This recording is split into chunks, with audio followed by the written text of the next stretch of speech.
బేల మండల కేంద్రంలోని ఓ private function హాల్లో నైజాం విముక్త స్వాతంత్ర అమృతోత్సవ యువ సమ్మేళనం ఘనంగా జరిగింది. ప్రభుత్వ ప్రైవేట్ పాఠశాల నుంచి విద్యార్థులు అధిక సంఖ్యలో తరలివచ్చారు. ఆర్ఎస్ఎస్ విభాగ్ కార్యవాహ గణేష్ హాజ్రే జ్యోతి ప్రజ్వలన చేసి కార్యక్రమాన్ని ప్రారంభించారు.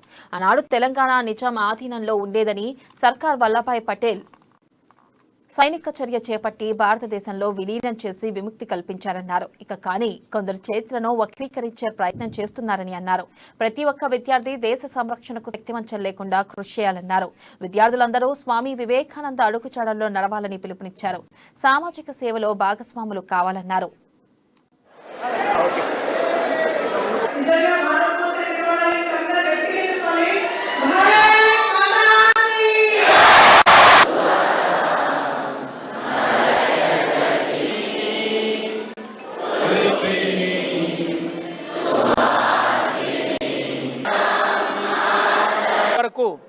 తెలంగాణ ప్రాంతము స్వతంత్రాన్ని పొంది భారతదేశంలో అంతర్భాగమైన శుభ సందర్భంగా తెలంగాణ ప్రజలందరూ కూడా ఈ స్వాతంత్ర్య అమృతోత్సవాలను ఘనంగా జరుపుకోవాలని చెప్పి తెలంగాణ ప్రజానీకం